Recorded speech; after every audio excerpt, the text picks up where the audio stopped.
Gênesis capítulo de número 2. Quem achou diz amém? Amém. É depois de Apocalipse. Assim que você vira a Bíblia, é Gênesis de novo. Glória a Deus. Nós vamos ler o versículo de número 7, o versículo de número 8. Depois, nós vamos saltar para os versículos 19 e o 21. Formou o Senhor Deus o homem do pó da terra e soprou em seus narizes o fôlego da vida,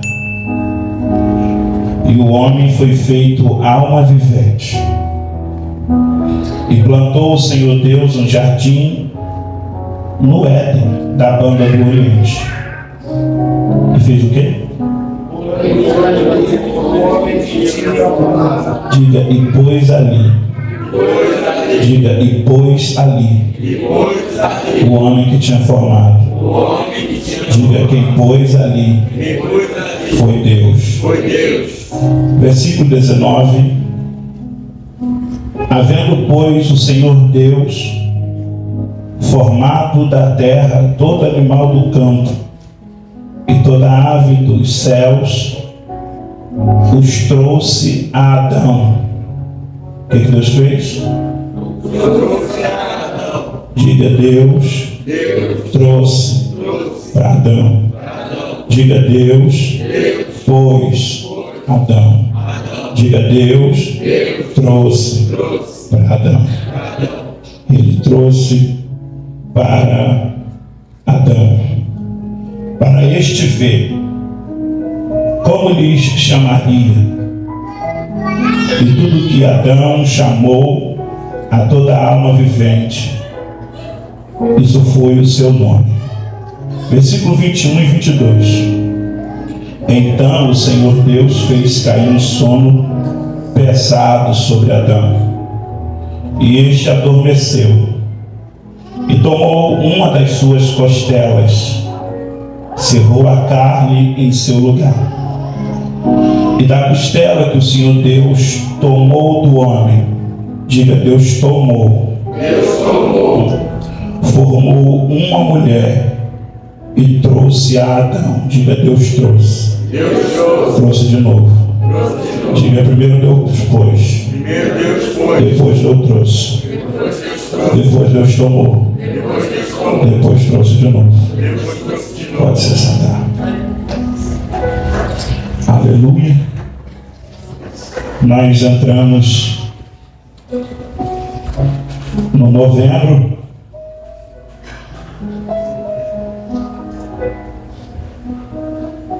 azul e estamos nessa temática profética, porque ainda no último dia de outubro, no dia 31, nós comemoramos os 508 anos da Reforma Protestante. E sobre a palavra profética dizemos que a reforma continua. E hoje o instrumento sou eu. Dentro de uma perspectiva de orientação, de direção, de aconselhamento, a igreja ela se posiciona perante os temas ou as temáticas proposto pelo meio social. Nós também somos seres sociais. E quando nós falamos sobre o outubro, por exemplo, trabalhamos sobre a temática do outubro rosa, falamos sobre as mulheres, para as mulheres e com as mulheres. E no mês de novembro, nós falamos para os homens, com os homens, sobre os homens. Então, embora a mensagem ela seja para a gente, para toda a igreja, mas ela tem uma temática. E eu vou estar pregando subordinado ao tema homem. Qual é o tema? Homem. Homens, qual é o tema? Homem. Homens, qual é o tema? Homem. Mulheres, qual é o tema? Mulheres, qual é o tema? Homens, qual é o tema? Homem. O tema é homem. O texto que nós acabamos de ler a respeito da criação dos céus e da terra, Deus está criando tudo conforme Ele apraz. O verbo para criar é bará. Então tudo aquilo que diz que Deus está criando, o verbo é bará. O verbo bará traz a ideia no hebraico de criar alguma coisa do nada. Aquilo que não existia, não tinha um protótipo, não tinha um tipo, não tinha um exemplo. Deus elaborou, Deus inaugurou a ideia da criação da terra naquele dia, nesse dia aqui, aonde Ele está criando. E o texto que nós vamos ler diz que Deus formou o homem. Deus não criou o homem. Deus formou o homem. E a palavra para formou aqui é yatsar, do hebraico yatsar, formou. Se para o bara a ideia é que Deus criou do nada, não tinha um tipo, não tinha um exemplo, Deus inaugurou uma ideia. Não foi um plano B, nem muito menos um plano A. Deus simplesmente pensou e a terra foi criada do jeito que Ele verbalizou que fosse. Só que agora, para poder fazer o homem, o verbo muda. O verbo agora passa a ser yatsar. O verbo yatsar no hebraico traz a ideia de fazer alguma coisa a partir de. Fazer alguma coisa tomando por exemplo alguma coisa. Por isso a palavra diz que Deus formou o homem a partir dele. Quando diz, o criou à sua imagem e à sua semelhança. O sol é belo, mas não é igual a Deus. As estrelas são lindas, mas não são iguais a Deus. Os mares, os oceanos são poderosos, mas não são iguais a Deus. O vento é fenomenal, mas não são iguais a Deus. Porque tudo isso que Deus criou do verbo para, Ele nunca teve um tipo, nunca teve um exemplo. Mas quando Ele foi fazer o homem, Ele não partiu de uma ideia que Ele criou. Ele partiu de uma ideia do que Ele já é. Quando Ele criou o homem, Ele olhou para a eternidade e Ele precisou de um tipo. Eu fico aqui pensando e conjecturando comigo que Deus podia fazer os homens semelhantes aos anjos, mas não seria tão extraordinário quanto nós somos. Deus podia olhar para tudo aquilo que Ele criou, os céus e a terra, e nos fazer semelhante a isso, mas Ele não nos fez semelhante a nada daquilo. E já que Deus não estava querendo criar uma nova ideia, um novo pensamento, e Ele precisava de um tipo perfeito, de um tipo belo, de um tipo poderoso, de um tipo extraordinário, Ele olhou para Ele mesmo e disse, bom, façamos o homem segundo a nossa imagem e a nossa semelhança. Você conhece bem a história. Deus cria da argila um boneco de barro e Ele vai tirar dele o fôlego de vida e vai soprar sobre a vida desse boneco de barro. E quando Ele sopra o fôlego sobre este boneco de barro, ele passa a ser alma vivente. Deus não formou menino, Deus formou homem. Deus não formou um adolescente, Deus formou homem. Deus não formou um jovem, não. Deus formou homem. A palavra homem aqui, na essência, é para um homem maduro, para alguém estruturado e alguém com condições fantásticas para poder dominar. Já que Deus está fazendo o homem segundo a sua imagem e semelhança, Deus está também dizendo para este homem que ele é capaz capaz de, a partir daquilo que ele pensa, criar coisas. Se Deus deu o nome para a maior estrela que governa o dia, e ele chamando-a de sol, se Deus deu o nome das estrelas, porque a Bíblia diz que ele as conhece cada uma por seus nomes. Deus deu o nome para as estrelas. Diz Isaías que quando ele as chama, nenhuma sequer falta. Então, se Deus formou o homem à sua imagem e semelhança, Deus confia na capacidade que o homem tem de criar. Deus confia na capacidade que o homem tem de dar nome. Aí a Bíblia diz que Deus, ele formou este homem a partir dele. E quando Deus formou este homem, nós lemos no texto que Deus pôs, Deus colocou. O homem não foi parar ali. O homem não entrou ali por vontade própria. O homem não está no lugar que ele se colocou. Mas a Bíblia diz que Deus o pôs ali. Quando a Bíblia diz que Deus o pôs ali, a Bíblia diz que Deus chama os animais.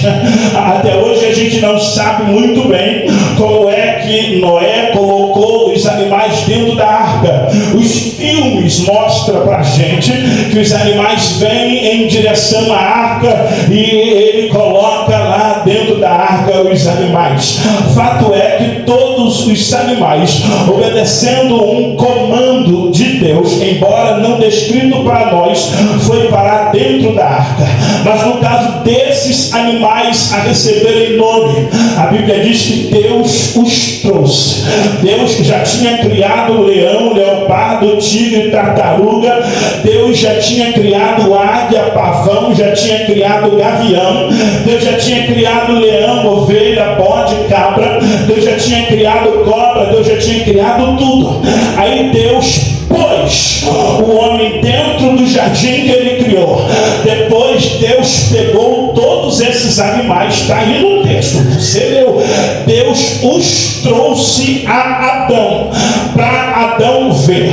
Geralmente quando usamos essa expressão, eu trouxe isso daqui para você ver, nós estamos querendo dizer para a pessoa o seguinte: olha, eu trouxe para ver se você dá um jeito, eu trouxe para ver se você ajeita, eu trouxe para ver o que você pode fazer.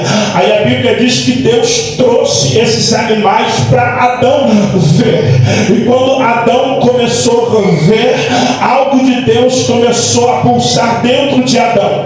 Um poder criador, uma ideia e um discernimento para olhar para alguma coisa e dar nome para aquilo. E ele foi dando nome para os animais. E a Bíblia diz que para todo animal que Adão deu nome. É assim que se chama até o dia de hoje. Nós lemos também que Deus faz Adão ter um profundo sono.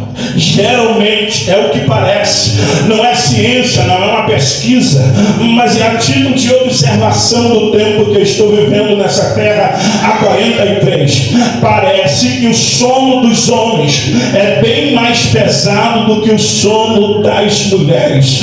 Os homens costumam não dormir, os homens costumam morrer e ressuscitar na hora do trabalho. Quem concorda comigo, dá um glória a Deus. A mulher diz: mas você nem viu eu passando mal, você nem escutou o barulho, você nem sabe o que aconteceu, e você diz: eu estava longe, estava igual uma pedra. Parece que nós herdamos esse sono. Deus acordou o Adão há muitos anos atrás, e alguns de nós herdamos o peso desse sono. Ele é tão pesado que é muito comum estarmos aqui no culto e olhar para alguns homens cansados, fatigados do dia, e ele está brigando com as pálpebras dos seus olhos, ele está brigando com o peso da sua cabeça. Se eu ficar aqui lendo com esse fundo musical, certamente você vai cair num profundo sono. Me ajuda a pregar, mantenha ele e ela acordado, dá um catucão assim, fala: Deus já despertou do sono, fala: acorda, Adão. A Bíblia diz que Deus fez, foi Deus que deu. Pastor, eu não tenho culpa, é verdade, não tem. Foi Deus que fez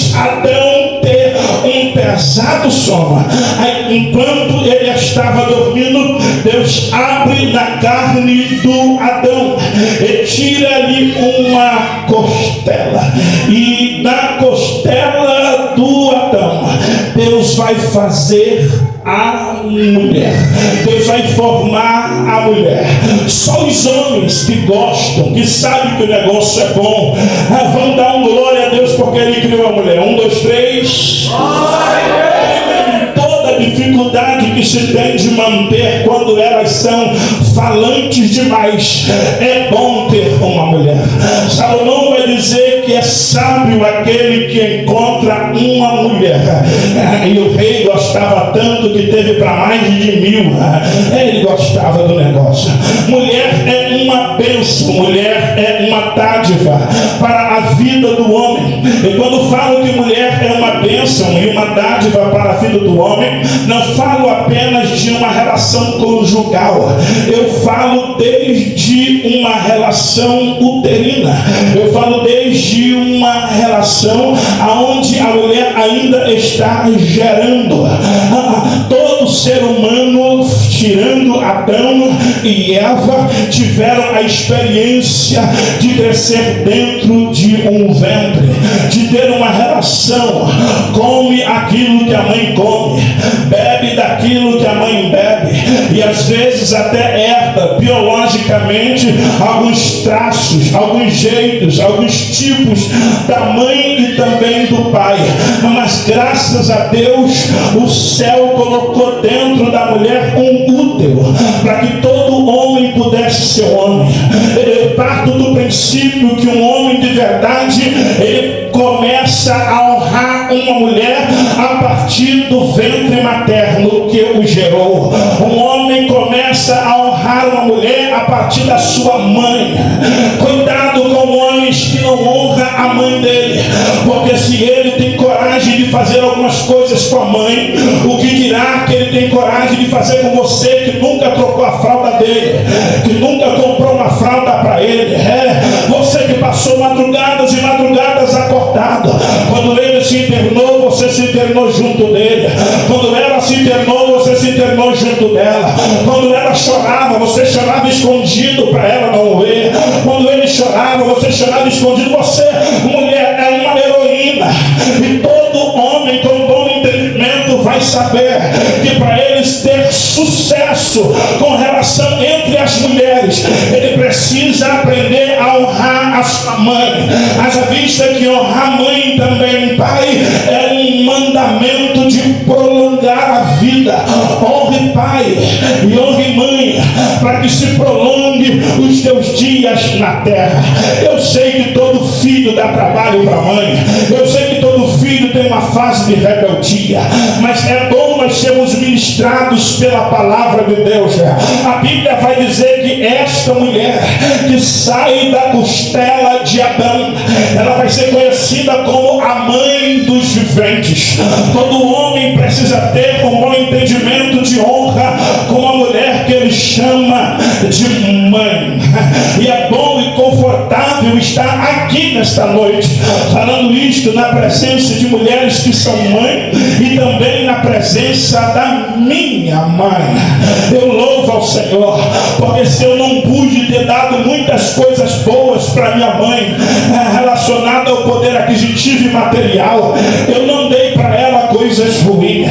Muito pelo contrário, no que tange a uma vida moral, no que tange a uma vida social, no que tange a uma vida de um homem de caráter, eu honro aquilo que a minha mãe fez por mim. E só consigo tratar bem a esposa que eu tenho hoje, só consigo amar bem outra mulher, porque eu aprendi a honrar a primeira mulher que Deus me deu. E você sabe o que vai acontecer? Na medida que aprendi a honrar a minha mãe, Deus confiou a mim a uma mulher. E na medida que eu aprender a honrar esta mulher, Deus confiou a mim uma outra mulher. Ela ainda está uma menininha, ela é uma garotinha de 5 anos de idade, mas quando ela tiver 12, 13 anos de idade, eu quero que ela entenda que o modelo de homem para a vida dela não se parece com o Brad Pitt. O modelo de homem para a vida dela não se parece com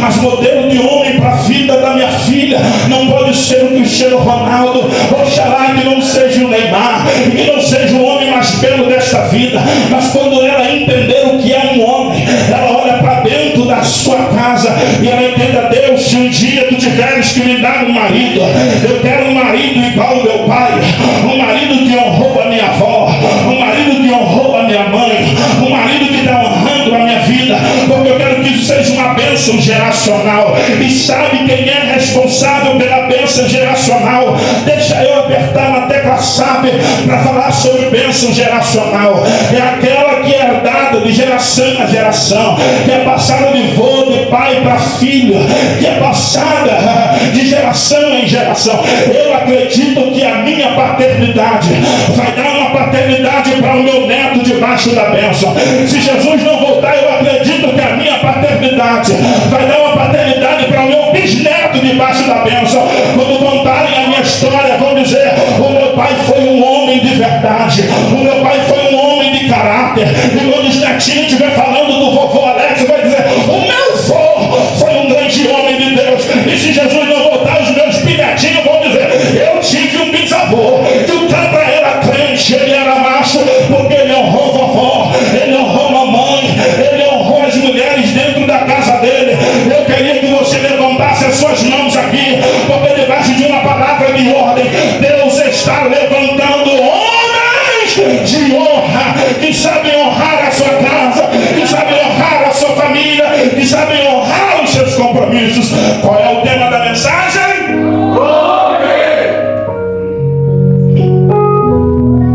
Ele tira da costela deste homem uma mulher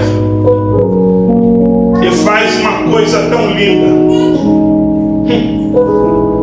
A mulher geralmente tem uma voz mais branda, macia, fina, baixa, mesmo quando grita fica aguda. Geralmente as vozes das mulheres, quando elas querem instaurar a paz, elas têm uma tonalidade na sua voz: vai ficar tudo bem, meu amor. A gente numas guerras, numas batalhas diárias, emocional, enfrentando o demônio, enfrentando o sistema, enfrentando a economia, enfrentando as crises, você ter uma mulher que olhe para o homem e entenda que aquele homem não está naquele lugar porque ele se colocou, aquele homem não está naquele lugar porque ele entrou, ele continua sendo posto por Deus.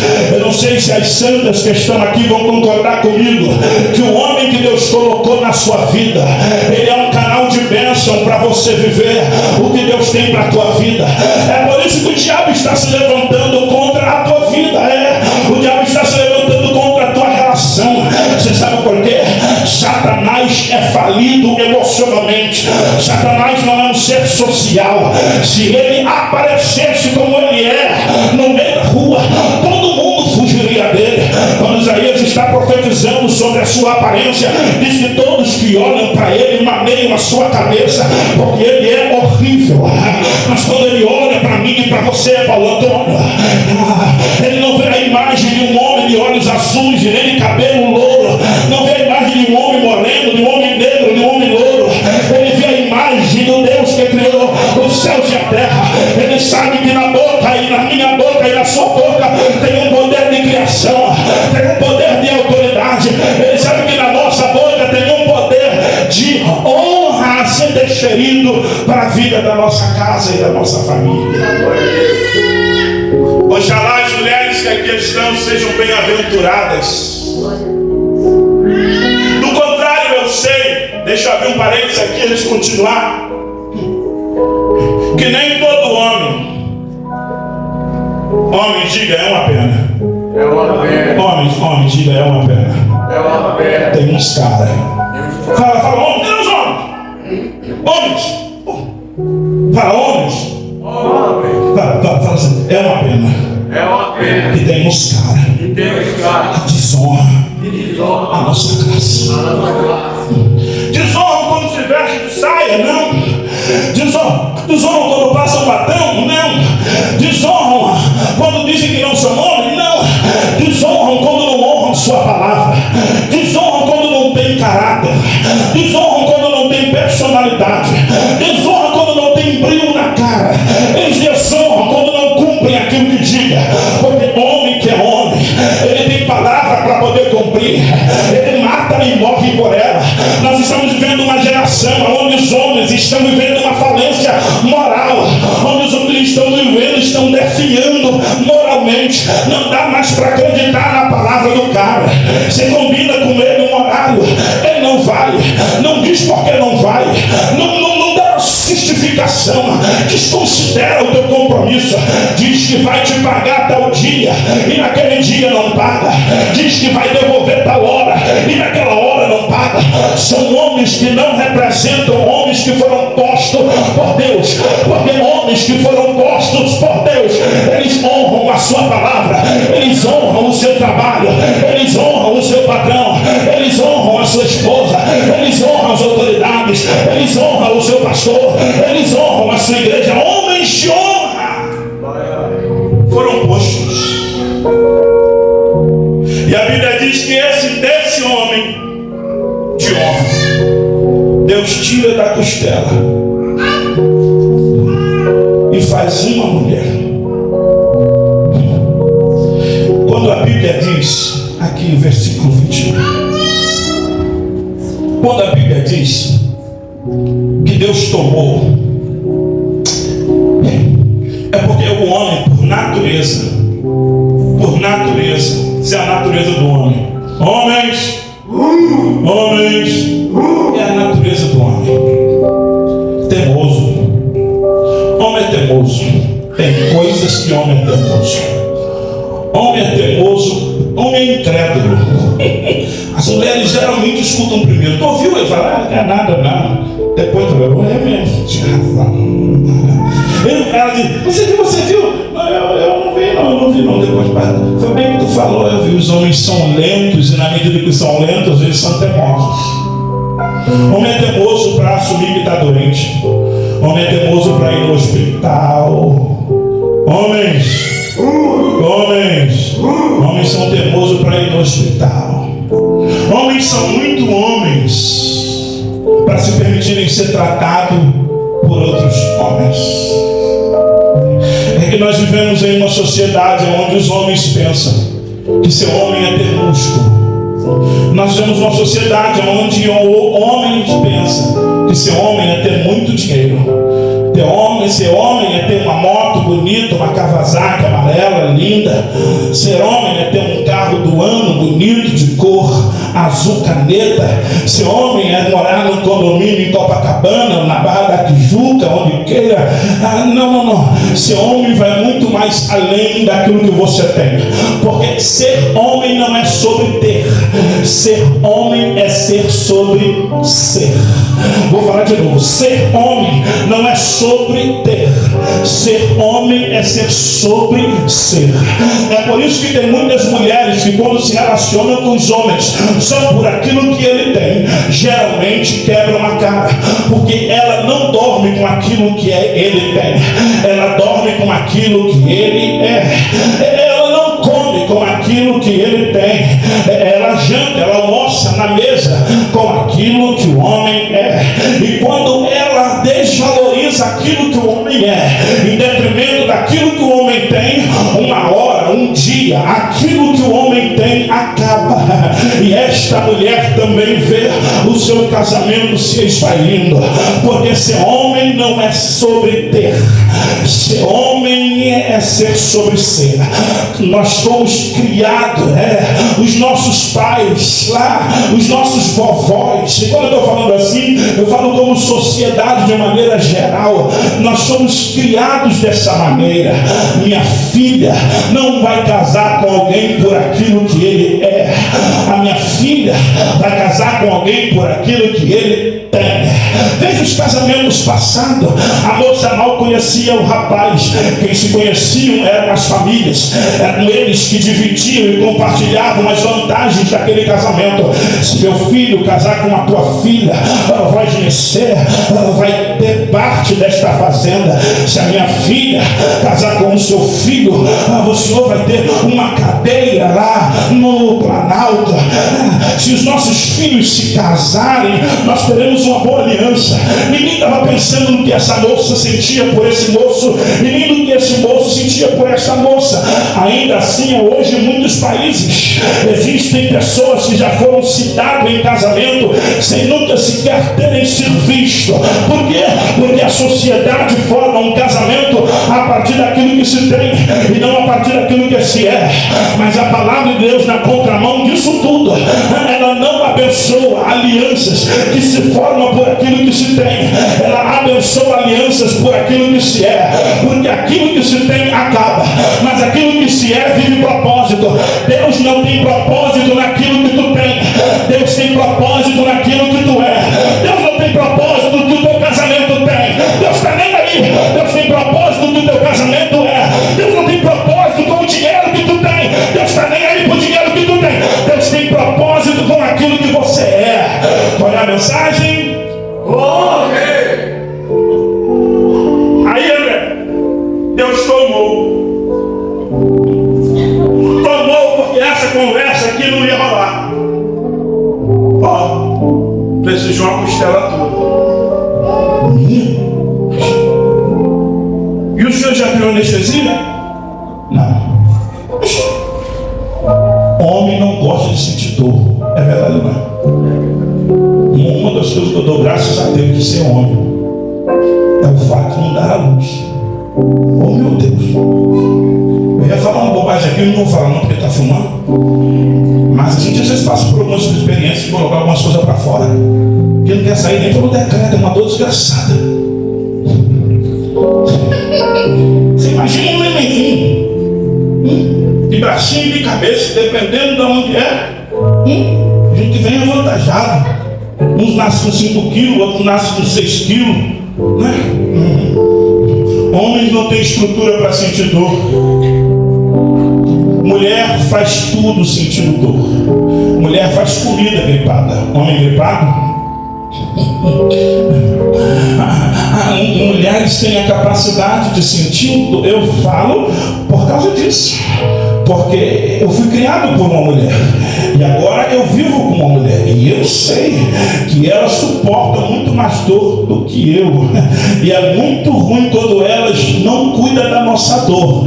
Ó, deixa eu falar para vocês. Por mínima que seja a nossa dor, por favor, dá uma moralzinha. Passa rápido. O que nós estamos querendo, na verdade, para além de uma dipirona ou de uma novalgina, é só um carinho. É só você vai ficar bem. Porque se você ficar com essa carne que nós estamos fazendo o corpo mole, dá vontade de morrer mesmo. Dá vontade de falar, por que o senhor não me leva? Por que o senhor não me mata logo? Porque ela não acredita que eu estou gripado. Ela não acredita que minha cabeça está doendo. Então uma mulher que conhece, que sabe o que é o homem, vai dizer, ô meu filho, toma aqui um remédio, você vai ficar bem. Ele só quer um copo d'água na mão. Ele fica todo feliz. Ele só quer um prato de comida na mão. Retribui. Quando ele estiver bonzinho, ele vai entender o que é sentir dor e precisar de um prato de comida. Se não entender, é um burro. Se não entender, é um idiota, porque deveria entender. A vida é didática. Quando eu estou no lugar do doente, eu quero ser bem tratado. Então, quando a mulher está sentindo dor, ela também quer ser bem tratada. Só que para nós é bem que um desastre. Mas é isso que nós temos. Eu vou preparar um almoço para minha esposa doente e tenho a capacidade de colocar 3 coisas no fogão e 2 delas se queimar. Então, por mais que eu tenha 5 bocas no fogão, eu uso uma a uma. Isso é sabedoria para homem. As mulheres não. A mulher tem um fogão de 4 bocas e ela está querendo um de 5. Ela está querendo um de 6. Eu não sei se já lançaram, mas a hora que lançar o fogão de 12 bocas, ela vai na Casa Bahia para poder pegar. E a gente que é homem fica pensando, para que tanta boca? Se eu só consigo dar conta de uma, é porque a mulher é um ser especial. Mulher é um ser diferente de nós. A despeito de tudo isto, e reconhecer que a mulher é um ser especial. Uma mulher sábia e inteligente sabe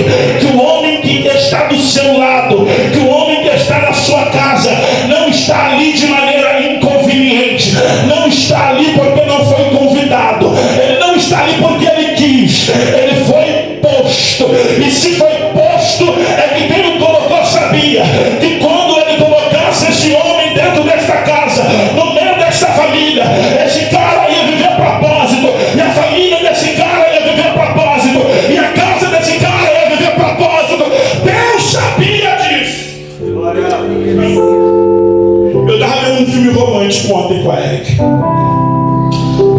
Nós deitamos e vemos um filme romântico. E todo filme romântico, o noivo, na hora de pedir a noiva para casar, tem todo um comportamento, né? E as mulheres, como elas são emotivas, elas sonham com isso até hoje. Mesmo depois que casou. Aí o cara no casamento, você quer casar comigo? Aí ele falou todo romântico para ela. E ela, com o olho cheio de lágrimas, falou, eu quero. Aí ela olhou para mim e falou, poxa amor, você não fez isso, né?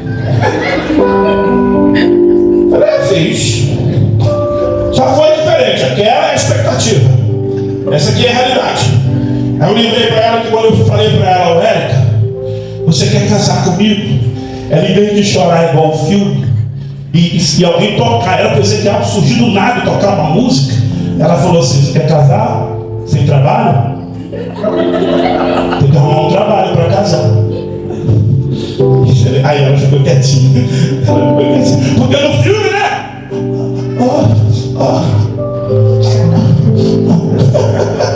Na realidade não tem fundo musical.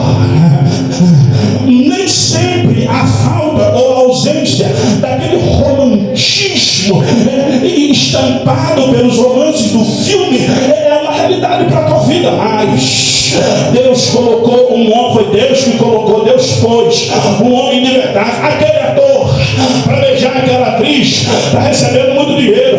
Aquele ator para chorar e dizer te amo está recebendo uma bufunfa, Rosa. A gente está recebendo dinheiro nenhum.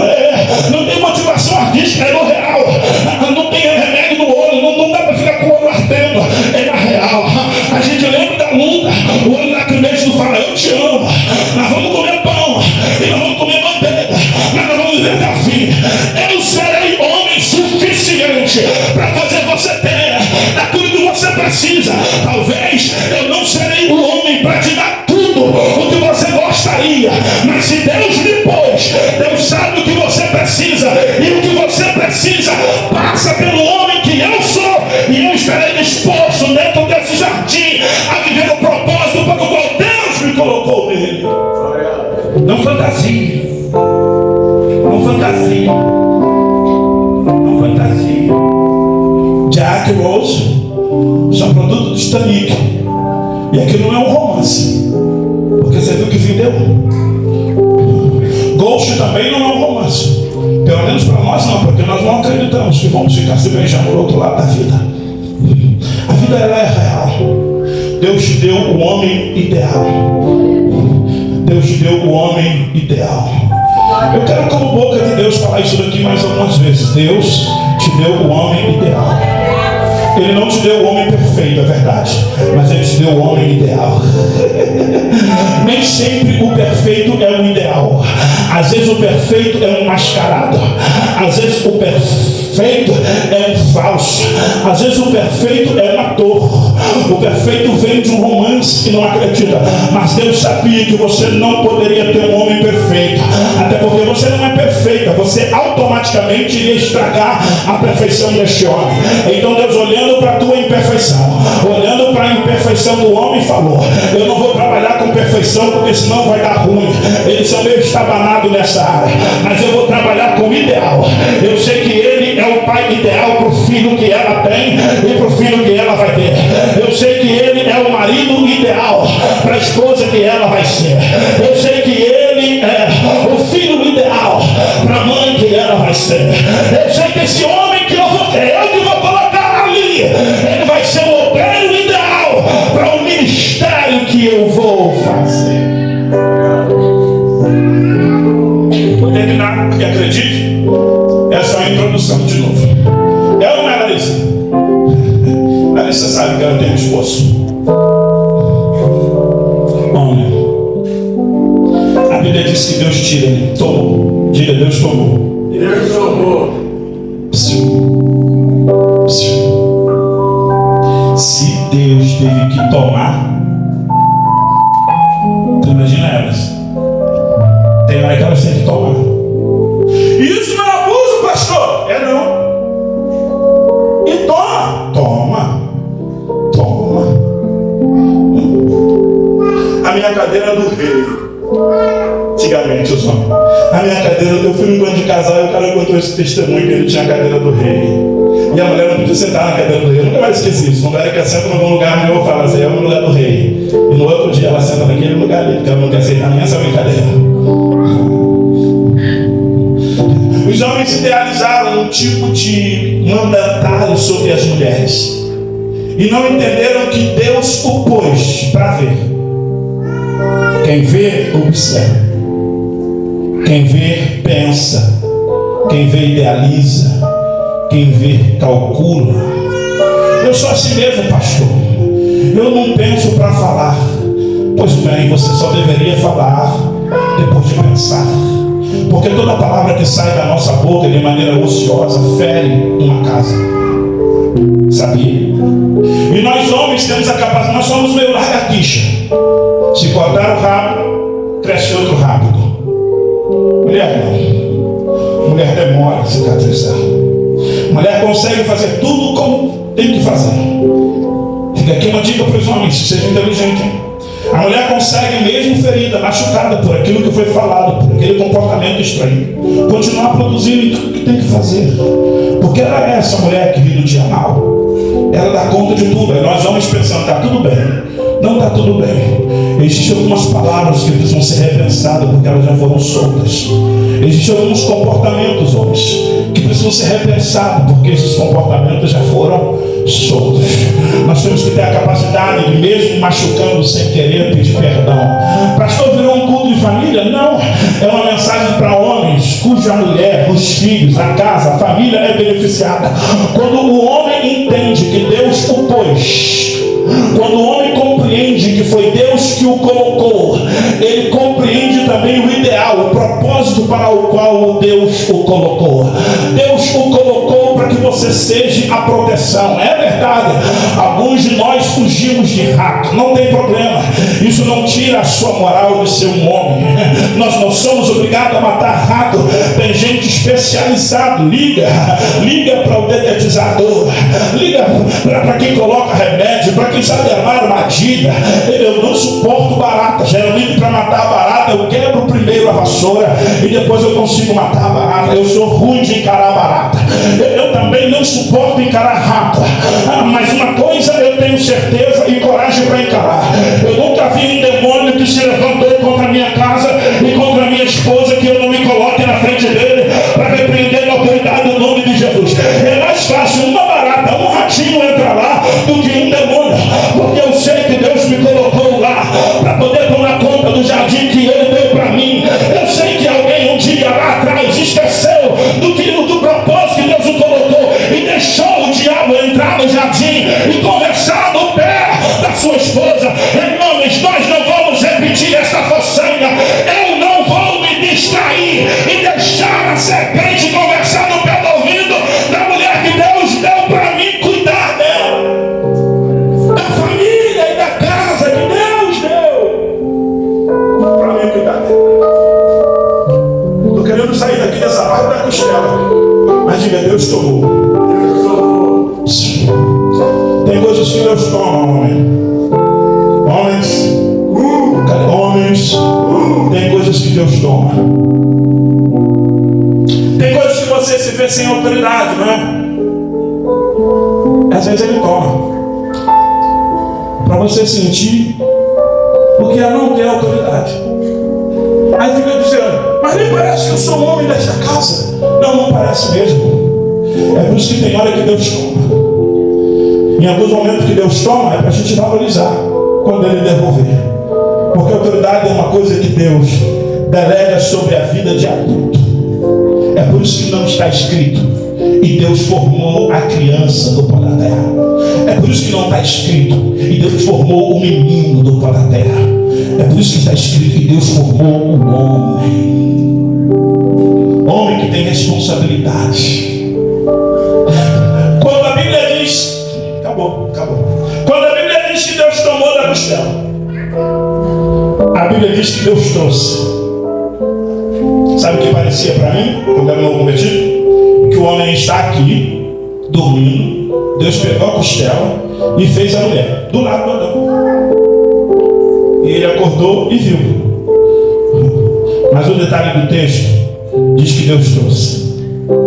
Se Deus trouxe, não foi no mesmo ambiente que Deus fez. Sabe onde o homem foi feito? Fora do jardim. Onde o homem foi feito? Foi fora do jardim. Porque Deus cria o homem, depois faz o jardim e coloca o homem dentro do jardim.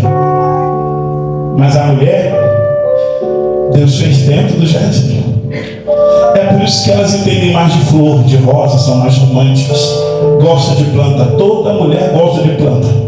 É verdade, eu não gosto de rosinha, de florzinha, de tomate, de pezinho disso, de pezinho daquilo. O homem foi feito num ambiente fora do jardim, mas ele foi colocado ali. E aonde ele foi colocado, Deus vai criar, ou Deus vai formar uma mulher. Mas não forma esta mulher próximo do homem. Para onde ele leva, pastor? Não sei para onde ele leva, mas eu sei para onde ele trouxe. E para onde ele trouxe? Ele não trouxe apenas para onde? Ele trouxe para quem? Ele trouxe para onde Adão estava. E ele trouxe para Adão. Você leu no texto? Assim como ele trouxe os animais para ver o que Adão faria, agora ele traz a mulher. O Adão acorda do sono pesado e diz: é osso do meu osso, carne da minha carne. Por isso ela vai ser chamada de mãe dos viventes. E a partir de então, Deus vai estabelecer um contrato, um acordo com este casamento, que não termina, mas que sofre um terrível golpe da ausência da conversa entre Adão e Eva. Diga: no mundo espiritual. No mundo espiritual. Essa frase não é minha, eu ouvi. No mundo espiritual. Diga: no mundo espiritual. No mundo espiritual. Não existe Não existe campo neutro. campo neutro. Todo lugar que tem que ter conversa e a ausência de conversa, uma voz vai querer falar. Todo lugar que tem muita ocupação e pela muita ocupação, a ausência de diálogo, alguém vai ocupar aquele lugar de conversa. E você que lê a Bíblia sabe que isso aconteceu. Onde ele estava? Não sei. Eu sei aonde ele não estava. E onde ele não estava? Perto da Eva. Onde ele não estava? Conversando com a Eva. Onde ele não estava? Protegendo a Eva. Onde ele não estava? Defendendo a Eva. E onde ele não estava, alguém ocupou o lugar. Diga: no mundo espiritual. No mundo espiritual. Não existe campo neutro. Não existe campo neutro. A serpente conversou com ela. Mulher é tão sensível que quando entra num campo de carência e não vai dar tempo, vai ficar para domingo, ela geralmente tende a ouvir quem quer falar.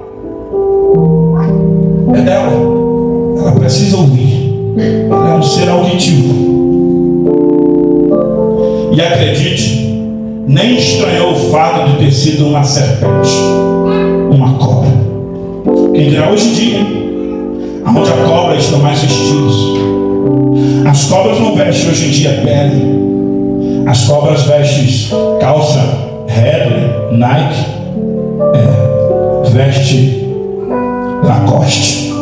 As cobras hoje em dia usam Ray-Ban, moto, carro, onde há ausência de homens, onde há ausência de conversa, de companhia, de elogio, onde há ausência de carícia, de carinho, de comprometimento. A serpente tem um pacote a serviço da carência de alguém.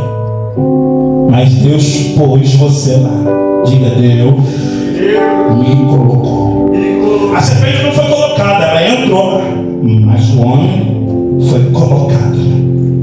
Larissa, vamos ao esboço do domingo que vem, mas bota aquelas mensagens, as últimas que te mandei, falando sobre homens. Fique em pé. Entramos oficialmente no Novembro Azul. E veja como eu consigo falar para homens, para toda a igreja. Veja como não necessariamente eu vou falar só com os homens, mas eu falei com as mulheres, falei com uma casa, falei com uma família. Sim ou não? Falei ou não falei? Amém? Você consegue ler? 1, 2, 3? Um homem sem palavra é igual a um revólver sem bala. Não serve para nada. Não vou falar sobre as recepções de um pastor que tem que ouvir algumas faltas alheias de homens que são ensinados por ele. Tem sempre alguém para poder dizer lá da tua igreja. Tem sempre alguém para poder dizer: é sua ovelha. E é um pesar. Literalmente, quando falamos no começo do culto, queima a nossa classe de homens.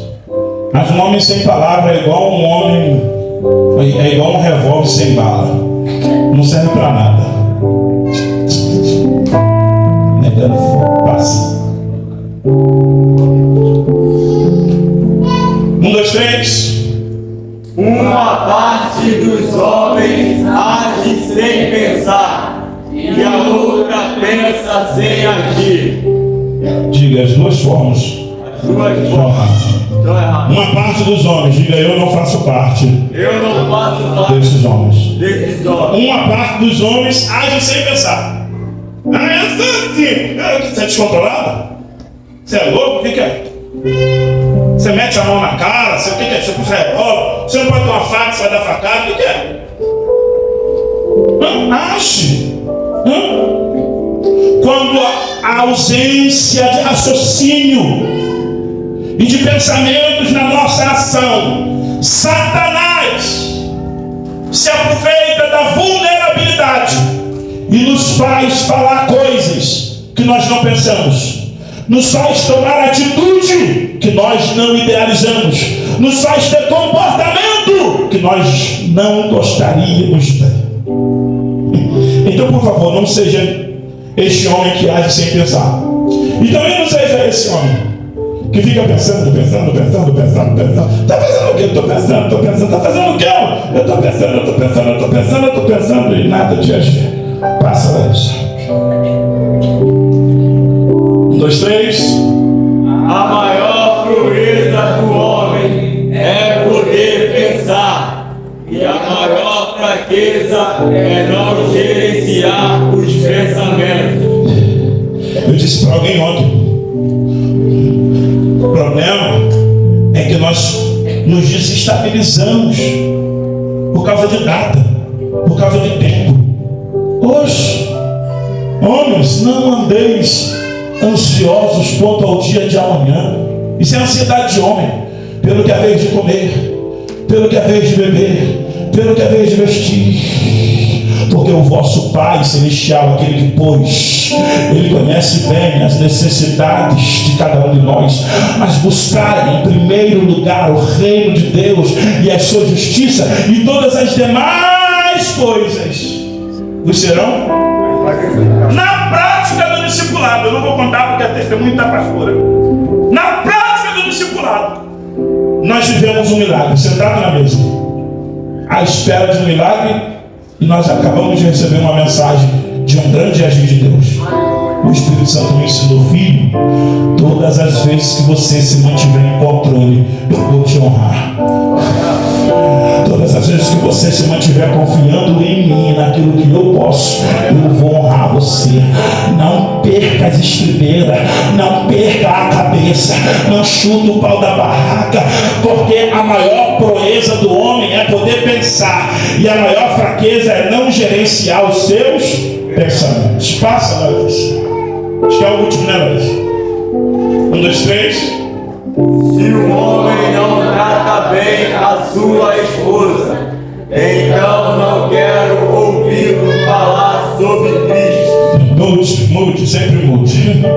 Se um homem não trata bem a sua esposa. Você não deve ter a capacidade de pegar esse microfone para poder pregar aqui.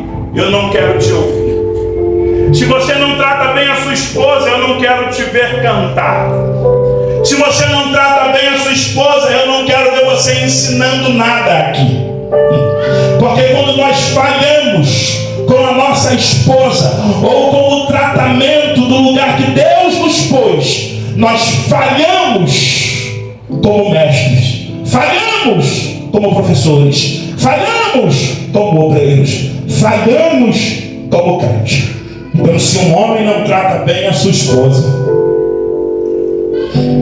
eu não quero ouvir ele falar sobre Cristo. Quem gostaria de ter um homem aqui que não trata bem a sua esposa falando de Jesus? Nem Jesus gostaria, porque Jesus trata bem a sua esposa. Jesus trata bem a sua esposa. O apóstolo Paulo escreveu nos Efésios para comparar o efeito de amor de Cristo para a sua igreja, de um homem para com a sua mulher. Ele diz: vós maridos, amai as vossas esposas, como? Assim como Cristo amou a sua igreja. E como Cristo amou a sua igreja? Gritando com ela, empurrando ela, batendo ela, chutando nela. Cristo tratou a sua igreja dando coice nela. Cristo tratou a sua igreja com grosseria. Não, Cristo tratou a sua igreja com elegância, controle, domínio, amor e com a sua própria vida. É o modelo de amor que nós precisamos desferir para a nossa esposa. Qual é o tema da mensagem? Qual é o tema da mensagem? Se você pode receber essa palavra, aplaude a